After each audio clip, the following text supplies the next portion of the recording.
A idosa nunca encontrou o amor verdadeiro, até que um dia, um jovem jardineiro mudou sua vida e todos ficaram chocados.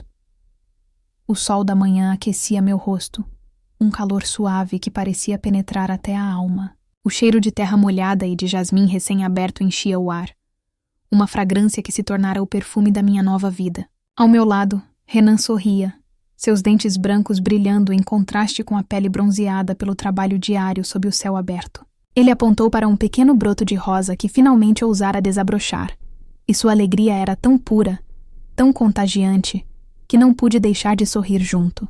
Nossos ombros se tocaram por um instante, um contato casual, mas que para qualquer um que olhasse de longe, poderia parecer um gesto de imensa intimidade. E era, de certa forma. Mas não da maneira que todo o resto do mundo parecia pensar. Enquanto o observava explicar com paixão como aquela roseira, antes doente e sem vida, agora estava florescendo, minha mente viajou para trás. Viajei por décadas de jardins sem cor, de casas cheias de luxo, mas vazias de afeto. Aos 60 anos, eu deveria ser uma matriarca rodeada de filhos e netos, ou pelo menos com um companheiro de longa data para compartilhar o silêncio confortável do amanhecer. Em vez disso, por quase toda a minha vida fui apenas um alvo. Uma carteira ambulante com um coração ingênuo anexado. Meu primeiro grande desgosto chamava-se Ricardo. Ele era um poeta, ou assim se intitulava. Usava palavras como um pintor usa pincéis, criando quadros de um futuro glorioso onde nosso amor seria a obra-prima. Ele me declamava sonetos à luz do luar e me prometia uma eternidade de versos. Eu, com meus 30 e poucos anos e uma carência que gritava, acreditei em cada sílaba. Financiei a publicação de seus 3 livros, paguei por suas viagens inspiradoras à Europa e reformei um apartamento inteiro para que ele tivesse seu santuário criativo. O santuário durou até o dia em que me recusei a comprar uma pequena editora para que ele pudesse ser seu próprio chefe. As palavras bonitas secaram como uma fonte no deserto. O poeta apaixonado se transformou em um homem frio e distante, que me acusou de sufocar sua arte com o materialismo. Ele foi embora, mas não antes de esvaziar o santuário de tudo que tinha valor. Depois veio o Fernando. Ai, o Fernando. Ele era o oposto do Ricardo. Não era de palavras, era de ação. Um empresário arrojado, dinâmico, que me fez sentir como parte de algo grandioso. Ele não falava de amor, falava de parceria. Íamos construir um império juntos. Nossas vidas, nossas finanças, tudo seria uma coisa só. Chegamos a marcar a data do casamento.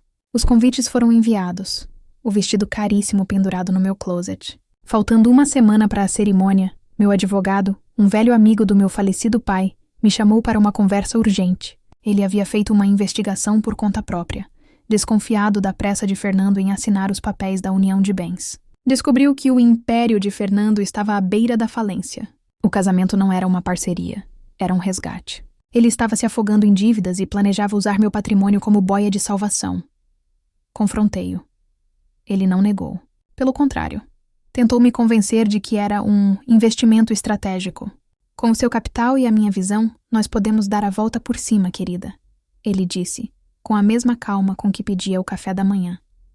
Naquele dia eu não chorei. Senti uma frieza que nunca havia experimentado. Cancelei tudo.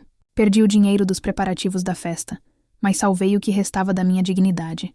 Os jornais de fofoca se deliciaram com a história da noiva abandonada às vésperas do altar, mas ninguém soube da verdade.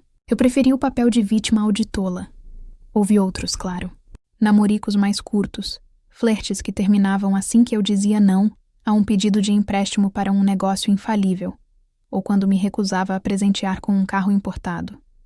Cada um deles deixou uma pequena cicatriz, uma camada a mais de desconfiança ao redor do meu coração. Com o tempo, desisti. Aceitei minha solidão. Foquei no meu trabalho, na administração dos bens que meu pai me deixou, e em pequenas alegrias solitárias. Viajei o mundo, mas sempre voltava para o mesmo vazio. Meus amigos, a maioria do mesmo círculo social, me olhavam com uma mistura de pena e inveja. Pena pela minha solidão, inveja pela minha liberdade financeira. Nenhum deles entendia que essa liberdade era a própria causa da minha prisão. Dona Maria Helena, a voz de Renan me trouxe de volta ao presente, ao calor do sol e ao perfume do jasmim. A senhora está bem? Ficou quieta de repente. Olhei para ele, para aquele rosto jovem, honesto, sem um pingo da malícia que eu aprendera a identificar à distância. Seus olhos demonstravam uma preocupação genuína. Ele não queria nada de mim, a não ser talvez um copo d'água e um elogio pelas suas flores. E era exatamente essa ausência de segundas intenções que havia quebrado o gelo ao redor do meu coração. Estou ótima, meu querido, respondi. E pela primeira vez em muito tempo, era verdade. Estava apenas pensando em como este jardim mudou desde que você chegou. Ele sorriu orgulhoso. As flores só precisavam de um pouco de atenção e carinho, Dona Helena. Às vezes é só isso que falta. Assenti, sentindo um nó se formar na garganta. Ele não fazia ideia do quanto aquela simples frase se aplicava a mim. Naquele momento, eu soube que minha vida, assim como o meu jardim, finalmente estava começando a florescer de verdade. O passado era uma terra seca e árida, mas o presente era um solo fértil, e uma semente inesperada havia acabado de ser plantada. Nossa amizade floresceu de maneira tão natural quanto as gardênias que ele plantou perto da minha janela. Renan não era apenas um jardineiro. Ele era um artista, um ouvinte, e, acima de tudo, um jovem com uma alma que parecia muito mais antiga do que seus 20 e poucos anos. As manhãs se tornaram a minha parte favorita do dia.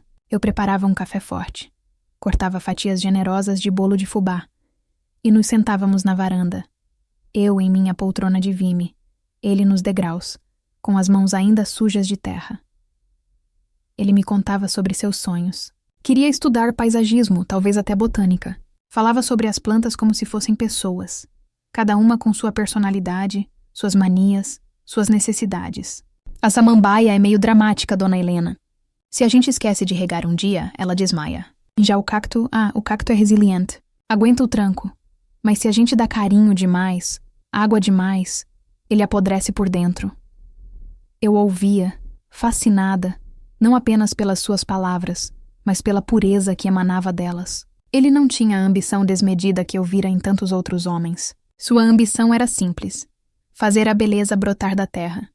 Em troca, eu falava pouco sobre mim. Contava histórias da minha infância, de como meu pai me ensinou a amar a natureza, mesmo que eu nunca tivesse tido o talento de Renan para cultivá-la. Eu omitia as histórias de desilusão, os casamentos frustrados, a sensação de ser um prêmio a ser conquistado. Com ele, eu não queria ser a milionária solitária. Queria ser apenas a Maria Helena, a senhora do bolo de fubá que gostava de ouvir sobre flores. Essa dinâmica atraiu olhares, é claro.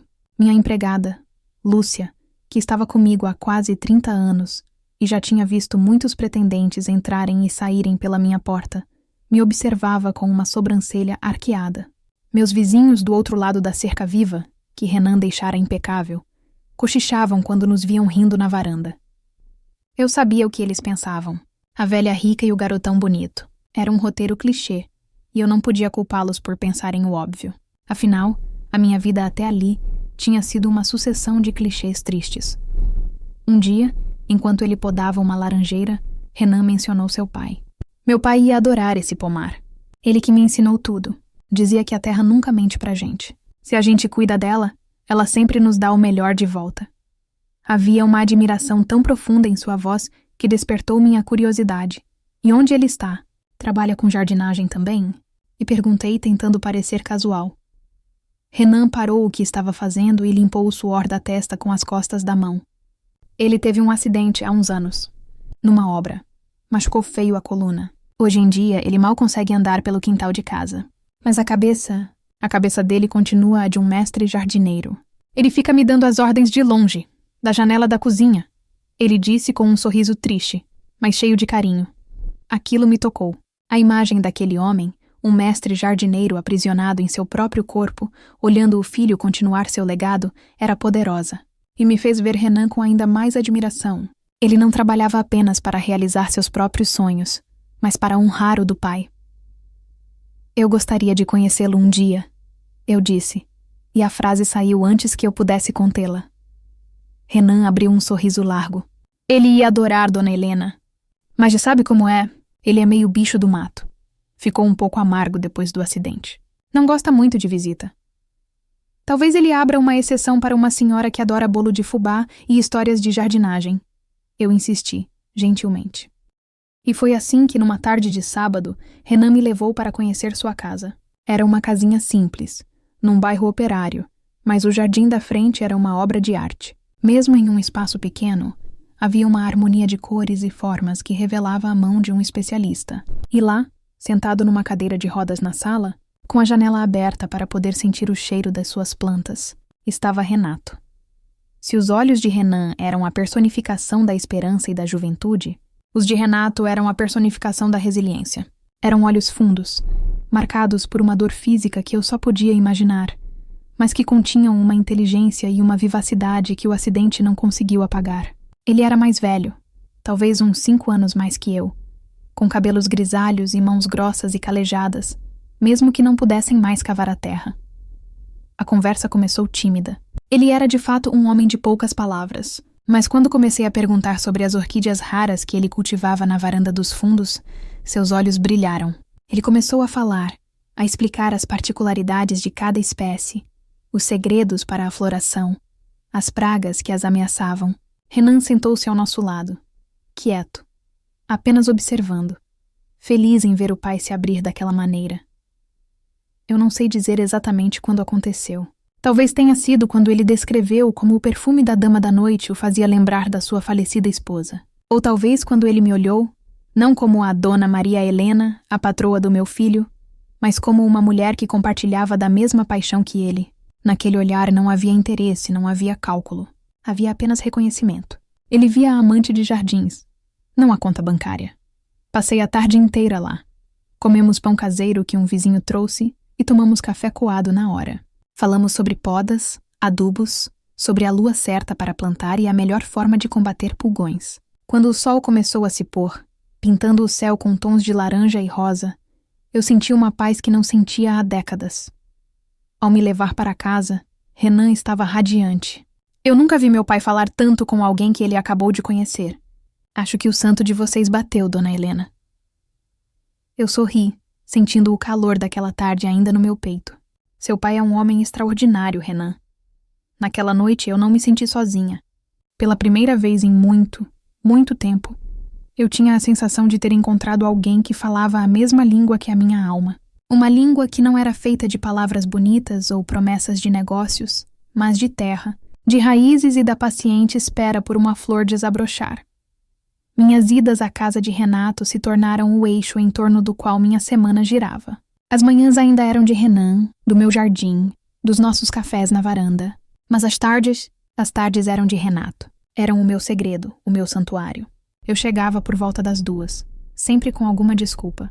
Um novo tipo de adubo que eu queria a opinião dele, uma muda de uma planta diferente ou simplesmente um bolo recém-saído do forno. A verdade é que eu não precisava de desculpa nenhuma. Havia um entendimento silencioso entre nós. Uma necessidade mútua daquela companhia. Enquanto o mundo via o jovem e belo Renan entrando e saindo da minha mansão, alimentando as fofocas que eu podia quase ouvir nos jantares da alta sociedade, a verdadeira transformação da minha vida acontecia numa sala de estar modesta, com o cheiro de café passado e terra úmida. Renato e eu falávamos por horas. As plantas eram nosso ponto de partida, a ponte segura entre 2 mundos tão diferentes. Mas aos poucos, fomos atravessando essa ponte para territórios mais pessoais.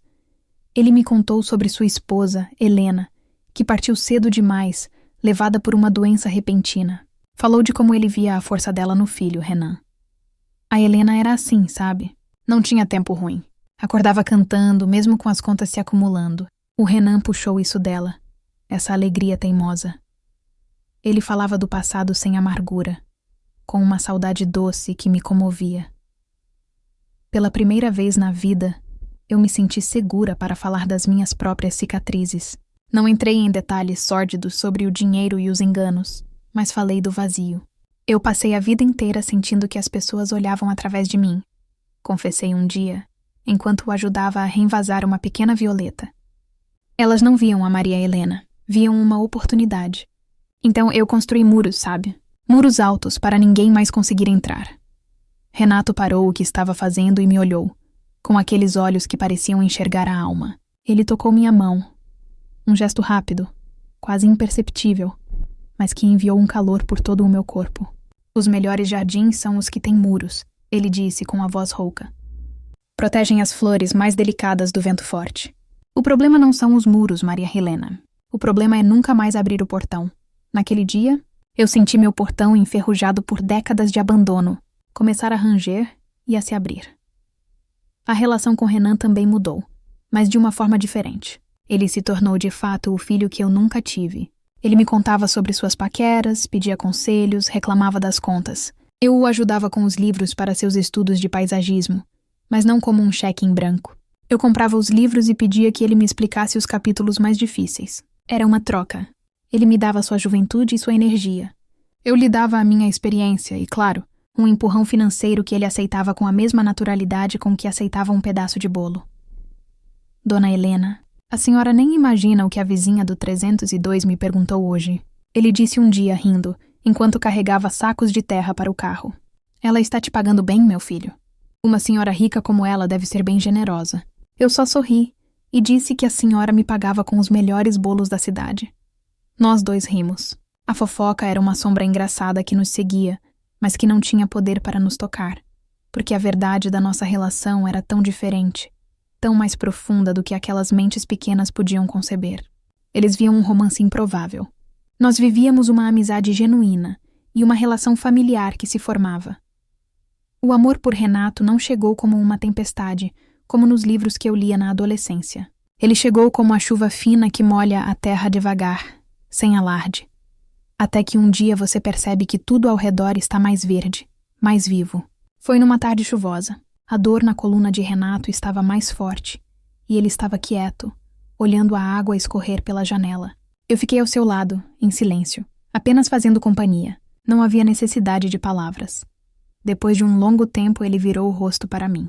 Havia uma vulnerabilidade em seu olhar que ele raramente deixava transparecer. Sabe, Maria Helena, depois do acidente, eu achei que a vida tinha acabado. Que eu ia ser só o pai do Renan, o homem na cadeira de rodas. Eu me sentia como uma árvore velha, só esperando a hora de cair. Ele respirou fundo. Mas aí você chegou, e me lembrou que até a árvore velha dá flor. Meu coração, aquele órgão adormecido e desconfiado, bateu de uma forma que eu não me lembrava ser possível.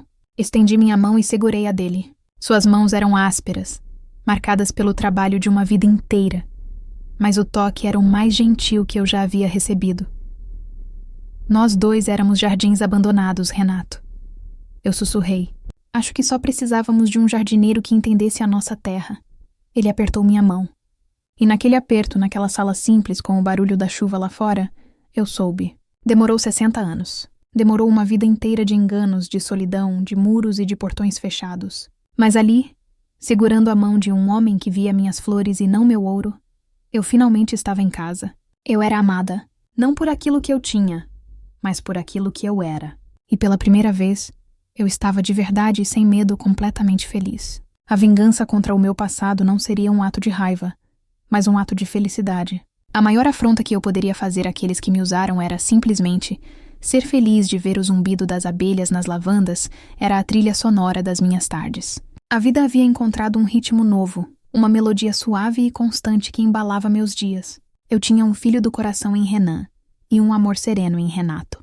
Era um arranjo tão perfeito, tão inesperado, que às vezes eu mesma precisava parar e respirar fundo para acreditar que era real. Mas o mundo lá fora, do outro lado dos meus muros floridos, insistia em ouvir uma música completamente diferente. A personificação desse mundo exterior apareceu na minha porta numa terça-feira, na forma de Clarice, uma antiga conhecida dos tempos em que eu frequentava coquetéis e jantares de gala. Ela não me ligava há anos, mas a fofoca, ao que parece, é um excelente catalisador de amizades esquecidas. Maria Helena, querida, que saudades, ela disse, me abraçando com uma força que não condizia com a nossa intimidade. Seus olhos, no entanto, não estavam em mim. Varreram meu jardim com uma avaliação rápida e, em seguida, pousaram em Renan, que estava do outro lado do gramado, plantando mudas de amor perfeito. Servi um chá na varanda, e o interrogatório velado começou. Seu jardim nunca esteve tão lindo, querida. Você deve estar investindo bastante nele. O jeito que ela disse a palavra investindo deixava claro que não se referia às plantas. Eu sorri. Um sorriso genuíno que a desarmou. É o melhor investimento que já fiz em toda a minha vida, Clarice. O retorno é diário. Ela riu, um som agudo e forçado. Imagino. Um rapaz tão dedicado. É difícil encontrar gente de confiança hoje em dia. E tão bonito. Ele deve alegrar bastante os seus dias. Eu bebi um gole do meu chá, saboreando o momento. Anos atrás, um comentário como aquele me deixaria furiosa, humilhada. Eu me sentiria na obrigação de me defender, de explicar. Mas agora era apenas um ruído distante, como o trânsito na avenida. Renan é uma luz na minha vida. Ele e o pai dele, respondi com calma, dando ênfase na segunda parte da frase. Clarice ignorou a menção ao pai. Seus olhos brilhavam com a malícia de quem acha que descobriu um segredo escandaloso. Ela se inclinou para a frente, baixando a voz. Você precisa ter cuidado, Helena. Um rapaz jovem. As pessoas falam. E você sabe, com o seu histórico... Não quero que se magoe de novo. Aí estava. A pena disfarçada de preocupação. O lembrete sutil dos meus fracassos, para que ela pudesse se sentir superior em seu casamento de aparências. Olhei para Renan, que agora se levantava, limpando a terra das calças. Ele me viu, sorriu e acenou. Um aceno puro, de filho para mãe. E naquele instante, a vingança que eu nunca planejei aconteceu. Não foi um ato, foi um sentimento. Uma paz tão profunda, uma certeza tão inabalável, que a opinião de Clarice e de todo o resto do mundo se tornou insignificante. Eu agradeço a sua preocupação. Clarice, eu disse, e minha voz era firme, sem um pingo de hesitação. Mas pela primeira vez na vida, eu não tenho medo nenhum de me magoar. Porque o que eu tenho hoje não é frágil, não se compra. E acredite, não se quebra. A visita dela terminou logo depois. Acho que minha felicidade genuína foi mais chocante para ela do que qualquer escândalo que pudesse imaginar. Mais tarde, o telefone tocou. Era Renan, da casa dele. Dona Helena, o pai tá com uma dúvida aqui sobre a poda daquela buganvília. A senhora não quer vir jantar com a gente? Fizemos macarronada. Meia hora depois, eu estava na cozinha simples e aconchegante deles. Renato estava sentado à mesa, me explicando com as mãos a melhor maneira de guiar os galhos da trepadeira para que ela florescesse mais. Renan, com um avental sujo de molho, mexia a panela no fogão, reclamando de uma garota da faculdade que não respondia suas mensagens. Ela visualiza e não responde, pai. O que eu faço? Ele perguntou exasperado. Renato olhou para mim e piscou. Pergunte para a Maria Helena. Ela entende mais de corações do que eu de orquídeas. Nós três caímos na gargalhada. Eu dei um conselho a Renan, o mesmo que minha mãe me daria se estivesse ali. Quem quer dá um jeito, meu filho. Quem não quer, dá uma desculpa. Foque nos seus estudos que é melhor. Ele fez um bico, mas aceitou o conselho. Enquanto jantávamos, espremidos naquela cozinha pequena, com o cheiro de manjericão no ar, eu olhei para aqueles dois homens. O jovem, cheio de sonhos e dramas juvenis, que me via como uma mentora, uma segunda mãe. E o mais velho, com os olhos cansados, mas cheios de amor, que via a mulher por trás dos muros, a jardineira da própria alma. As pessoas podiam pensar o que quisessem. Podiam me ver como a idosa rica que comprou a atenção de um rapaz bonito. A verdade era muito mais complexa e infinitamente mais bonita. Eu não comprei atenção. Eu cultivei afeto. Eu não encontrei um amante jovem. Eu encontrei uma família. Minha vingança final contra todos os homens que só viram meu dinheiro não foi expô-los ou humilhá-los. Foi provar que eles estavam errados sobre o valor das coisas. Eles achavam que a felicidade estava no que eu podia comprar, e eu a encontrei no que não tem preço. Eles queriam meu patrimônio, e eu encontrei minha riqueza num prato de macarronada, numa lição sobre poda de flores e no amor de um pai e de um filho. Eles ficaram com as memórias vazias de um luxo que não puderam manter. Eu fiquei com o jardim, e pela primeira vez na minha longa vida, o meu jardim estava completo.